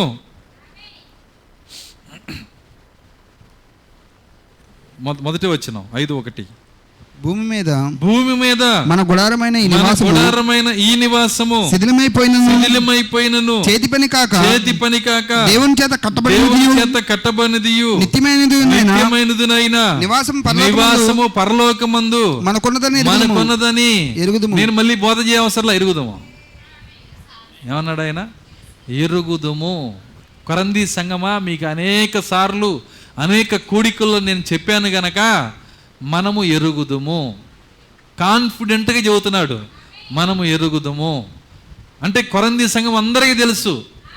మీకు తెలుసా, ఈ లేఖనాన్ని ఎత్తి 2 కొరంది 5వ అధ్యాయం మీద ఎవరైనా ఏ పాస్టర్ అయినా ఆ గుడారం ఏంటో చెబుతారా అని నా చెవులు రెక్కించి అన్నా కానీ ఇంతవరకు సంఘ శాఖల్లో ఒక్క పాస్టర్ చెప్పేది వినలేదు నేను. గ్రహింపు లేదు. అందుకే పౌలు గారి సంఘంలో ఉన్న సంఘం వేరు, వింటున్నారా? ఇప్పుడున్న సంఘాలు వేరు. కానీ ఇది బోధించే సంఘంలోకి వచ్చి కూడా నువ్వు వినలేదనుకో, దీన్ని వినే సంఘంలోకి వచ్చి కూడా నువ్వు వినలేదనుకో, ఇది ఎలా ఉంటుందంటే, ఏమీ లేని చోట కరువులో ఎండిపోయి చచ్చిపోయేది వేరు, సర్వసమృద్ధిలో ఆకలితో చచ్చేది వేరు. అర్థమైంది నేను చెప్పింది? ఏమీ లేని చోట కరువులో చచ్చిపోతే దేవుడు వాడి మీద జాలి పడతాడు. కరువు ఆత్మ ఎట్రా అంటాడు, కొద్దిగా వీడికి ఆదరణ ఇయ్యండి. నేను ఇదేం ఆత్మ సర్వసమృద్ధిలో చచ్చాడు, ఎందుకని ఆకలితోయుడు 1200 వర్తమానాలు కొమ్మరిచ్చి, సాయంకాలం వెలుగునిచ్చి, మంచి సంఘం ఇచ్చి, మంచి వర్తమానం ఇచ్చి, ఎన్ని కూడికలు ఇచ్చితే మొక్క కూడా దూరకుండా ఎండిపోయి చచ్చింది ఈ ఆత్మ. దీన్ని నా దగ్గర తీసుకుని బయట పారేయండి అంటాడు. అది దౌర్భాగ్యపు ఆత్మ. కాబట్టి అలాంటి దౌర్భాగ్యం మనకొద్దు. అది లవోదికి ఆత్మ. ఆమెను చెప్పగలరా? దౌర్భాగ్యుడవు, దిక్కుమాలిన వాడవు. దౌర్భాగ్యం అంటే అర్థం అదే. అన్నీ ఉంటాయి కానీ మనం దాన్ని తీసుకోలేము. సర్వ సమృద్ధి ఇచ్చాడు కానీ దాన్ని మనం తీసుకోలేము. అదే దౌర్భాగ్యం. నిజం. సో నిజంగా మరి ఎన్ని దేవుడిచ్చినా దాన్ని పొందలేకపోవటమే దౌర్భాగ్యం. ఇక్కడ అంటున్నాడు మనం ఎరుగుదుము అంటున్నాడు. వాళ్ళందరికీ తెలుసు. ఆయన ఏమన్నాడు? మనం మూలుగుతున్నాం అంటున్నాడు. దీనిలో మనము ఎందుకు మూలుగుతున్నాము? పైనుంచి వచ్చేదాన్ని దీనిపైన ఏమంటున్నాడు ఆయన? దీనిపైన, పైనుంచి వచ్చేదాన్ని చచ్చినాక ధరించడం కాదు. ఆమెను చెప్పగలరా? పైనుంచి వచ్చేదాన్ని చచ్చినాక ధరించడం కాదు, బ్రతికి ఉండగానే దీనిపైన ధరించుకోవాలి. పౌలు గారి చూపు మరణించి లేచి వెళ్ళే వాళ్ళ మీద లేదు. వాళ్ళతో ఈ బైబిల్ మాట్లాడట్లేదు. ఆయన ఇక్కడ జీవిస్తుండగానే, నేను చెప్పేది ప్రాక్తి చెప్పే వర్తమానమే. ఆయన అంటున్నాడు ఆయన మొదటి పునరుత్థానంలోనే ఉండాలని పౌలు గారు పట్టుబట్టి ఆశ కలిగి బోధించాడంట. వింటున్నారా? ఇది మొదటి పునరుత్థానంలో వెళ్ళే వాళ్ళ సంగతి. ఇది చూడండి, మొదటి పునరుత్థానంలో, మొదటి ఎత్తబడుట్లో, వింటున్నారా? ఆ ఎత్తబోటు జరిగేటప్పుడు ఆ శరీరాన్ని దీనిపైన, ఆల్రెడీ ఇప్పుడు నువ్వు కూర్చున్న దానిపైన, ఈ ముడతల పడిన దానిపైన, ఈ చెడిపోయిన దానిపైన, తల్లిదండ్రుల నుంచి వచ్చిన సమస్త అవలక్షణాలు ఉన్న దానిపైన, మరణం కూర్చున్న దానిపైన, మరణకరమైన దానిపైన, దీనిపైన అది దిగి వచ్చినప్పుడు, ఇందులో ఉన్న దాన్ని అది మింగినప్పుడు, దేవుని స్తోత్రం, హల్లెలూయా. ఏది మింగాలి ఇందులో ఉన్నదాన్ని? నీ థియోఫనీ. ఆమె చెప్పగలరా? ఎందుకు థియోఫనీ? పరలోకంలో దేవుని ముఖాముఖిగా ఉన్నదాన్ని కిందకి పంపించి నీకు 2 అడుగుల దూరంలో పెట్టాడు, నిన్ను పరిశీలన చేయటానికి, నీలో ఉన్న అవలక్షణాలు మింగటానికి, దేవునికి ఇష్టం లేని కార్యాలు నీలోంచి తీసేయటానికి, మరణకరమైన అవిశ్వాస కార్యాలను మింగటానికి. దానికే థియోఫనీని ఇక్కడ పెట్టాడు ఆయన. దేవుని స్తోత్రం, హల్లెలూయా. ఇంకంటున్నాడు, ఏమన్నాడంటే, మనము దిగంబరులము కాక వస్త్రము ధరించుకున్న వారిని కనపడదము, కాబట్టి పరలోకము నుండి వచ్చు మన నివాసము దీనిపైన ధరించుకొని అపేక్షించుచు దీనిలో మూలుగుచున్నాము. నిజంగా ఈ మూలుగు ప్రార్థన ఒకసారన్నా చేయండి. ఒకసారి, ప్రభువా ఆ థియోఫనీ నేను ధరించుకోవాలి నాయన. ఎందుకంటే 2 కొరింథీ 5లో చదివాను నేనని చెప్పు దేవునితో. ఇది నీ లేఖనము, ఇది నీ పరిశుద్ధ గ్రంథము, ఇది నీ వాగ్దానము. అదే ప్రార్థనా సహవాసము, ప్రార్థనా సహవాసం. కాబట్టి ముందు అసలు నాకు తెలిసి మనం ప్రార్థించడం నేర్చుకోవాలా. ప్రార్థన అంటే ఏంటో నేర్చుకోవాలా. నిజంగా ప్రార్థన అంటే ఏంటి? నువ్వు ఏమి విన్నావో దాన్ని దేవునితో మాట్లాడాలా, ప్రతిరోజు మాట్లాడాలి. ఈ కూడికల్లో విన్నది, బైబిల్ చదివినప్పుడు విన్నది, బైబిల్లో ఉన్న కార్యాలు దేవునికే చెప్పాలి. నిజం. నువ్వు పరిశుద్ధుల ప్రార్థనలు వింటే అయ్యే ఉంటాయి. దేవుడు ఏం వాగ్దానం చేశాడో ఎత్తి మాట్లాడతారు. దానియేలు బుగ్గిపోసుకొని పైన ఆ యొక్క దాన్ని ఏమంటారు, గోనిపట్ట కట్టుకొని, ప్రభువా నీ ప్రవక్త అయిన ఇర్మియాకి చెప్పావు, నేను చదివాను, 70 సంవత్సరాలు అయిపోవస్తుంది, విడుదల ఎప్పుడు? నీ లేఖన ప్రకారము, నీ ప్రవక్తల లేఖనాలు చదివాను. ఏం ప్రార్థన చేస్తున్నాడు? చదివిన లేఖనాలే ఎత్తి మాట్లాడుతున్నాడు ఆయన. ఏ ప్రవక్త అయినా చేసేది అదే, ఏ భక్తుడైనా చేసేది అదే. కానీ దెయ్యం ఎంత తెలివిగా ఏం చేస్తుందంటే, నీలో ఒక్క వాక్యం నిలబడకుండా అదంతా కడిగి తుడిసి శుభ్రం చేసుకొని పెనాయిల్ వేసి కడుక్కుంటుంది. నీ లోపల వాక్యం పడ్డ మచ్చ కూడా లేకుండా కడుక్కొని ప్రార్థనకి వెళ్ళినప్పుడు అడుగు, అడుగు. ఏమడుగుతావు? స్తోత్రం, స్తోత్రం, స్తోత్రం, హల్లెలూయా, అది కావాలి అంటావు. మళ్ళీ స్తోత్రం, స్తోత్రం, అది కావాలి, ఇది కావాలి. ఇదే ప్రార్థన. అడగటం ప్రార్థన కాదండి, దేవునితో సహవాసం చేయటం ప్రార్థన. నువ్వు అడగటం మొదలు పెడితే నీ అవసరతలు ఎంతసేపు అడుగుతావు? ఒకసారి నేను వింటాను, నీ ప్రార్థన వింటాను, చెప్పు, నాకు టైం పెట్టుకుంటా, కరెక్ట్గా అడుగు. నువ్వు ఎంతసేపు అడుగుతావు దేవుణ్ణి? నువ్వు లిస్ట్ రాయి, అడుగు, చదువు. లేదు పాస్టర్ గారు, 3 గంటలు అడిగినా తరగిన అవసరతలు ఉన్నాయి నాకు. ఉంటాయా? ఏముంటాయి నీ దగ్గర అవసరతలు? నువ్వు అది కాదు ప్రార్థన చేయాల్సింది. ప్రార్థన అంటే దేవునితో సహవాసము, దేవుని దగ్గర కనిపెట్టుకొనుట, వాక్యము తిరిగి ధ్యానించుట, వాక్యాన్ని దేవునితో మాట్లాడుట. దేవుని స్తోత్రం, హల్లెలూయా. అది మనం చేయాల్సింది. ఇంకా అంటున్నాడు, ముగిస్తున్నాను నేను, ఈ గుడారంలో ఉన్న మనము భారం మోసుకొని మూలుగుచున్నాము, ఇది తీసివేయవలనని కాదు కానీ మర్త్యమైనది జీవము చేత మృంగివేయబడినట్లు ఆ నివాసము దీనిపైన ధరించుకొనగోరుచున్నాము. మర్త్యమైనది జీవము చేత మింగివేయబడినట్లు. మర్త్యమైంది ఏంటి? శరీరం. శరీరం అంటే ఏంటి? ఫ్లష్ కాదు, వింటున్నారా? ఒక మాంసం కాదు, రక్తము కాదు, శరీర కార్యములు స్పష్టమై ఉన్నవి. గలతీ చదవండి 5వ అధ్యాయం. ఇప్పుడు మింగేది ఏంటి? జీవం వచ్చి మింగాలి నిన్ను. ఏ జీవం మింగుతుంది? కృప ఏం చేసింది? మింగే జీవాన్ని, వింటున్నారా, తన సింహాసనం యొద్ద పెట్టుకోకుండా మింగే జీవాన్ని, మరణమును మింగే జీవాన్ని నీకు 2 అడుగుల దూరంలో పెట్టేశాడు ఆయన. అదే కృప. ఈరోజు ఆ కృపను బట్టి దేవుని స్తుతులు చెల్లించాలి. నిజంగా థియోఫనీ మన పక్క నుండి నీ దేవునికి అయిష్టమైన మరణకరమైన శరీర కార్యాలని నిన్ను ఒప్పింపజేసి, నిన్ను సరిచేసి, నీలో దాన్ని మింగేసి, మింగిందంటే ఇంకేంటి? ఇంకది రాదు. ఆమె చెప్పగలరా? మింగితే ఇంకా లేనట్టే, అక్కడ అయిపోయినట్టే. అలా నీ గుణలక్షణాలు, శరీర గుణలక్షణాలు మృంగే కృప దేవుడు నీకు ఇచ్చాడు. అదే నీ విశ్వాసము, అదే నీ థియోఫనీ, అదే నీ పరలోక గుడారము, అదే ఈరోజు దేవుడిచ్చిన కృప. కాబట్టి ఆ కృప ఉన్నదా లేదా, ఆ కృప పనిచేస్తుందా? పని చేయకపోతే దేవుని దగ్గర అడుగుదాం, ప్రభువా నా శరీర కార్యాలు ఇంకా నాలోనే ఉన్నాయి, నువ్వైతే 7 ముద్రలు తెరిచి ఆ కృప నీ దగ్గరే పెట్టుకోకుండా, ఆ జీవాన్ని సింహాసనం దగ్గరే పెట్టుకోకుండా ముద్రలు తెరిచి నా దగ్గరికి పంపించిన కృప నేను పొందుకునే భాగ్యాన్ని నాకు దయచేయండి అని దేవుని దగ్గర ప్రార్థన చేయి. నీకు ఆ ముద్రల ఫలితాన్ని దేవుడు నీకు ఇచ్చునగాక. ముద్రల ఫలితం ఏంటో కాదు, ఆ జీవము ఆయన సింహాసనం దగ్గర ఉండేది, కానీ ఆ జీవం ఇప్పుడు నీ పక్కకు వచ్చింది. ఈరోజు ఎందుకు వచ్చింది? నీ శరీర కార్యాలు మింగటానికి, నీలో ఉన్న మరణాన్ని మింగటానికి, మర్త్యమైన దాన్ని మింగటానికి, నిన్ను దేవునికి ఇష్టడిగా చేయటానికి ఆ కృపని దేవుడు ఇచ్చాడు. ఆ కృప మనందరి పట్ల విస్తరించునుగాక. ప్రార్థించుకుందాం, కళ్ళు మూసుకున్నాం.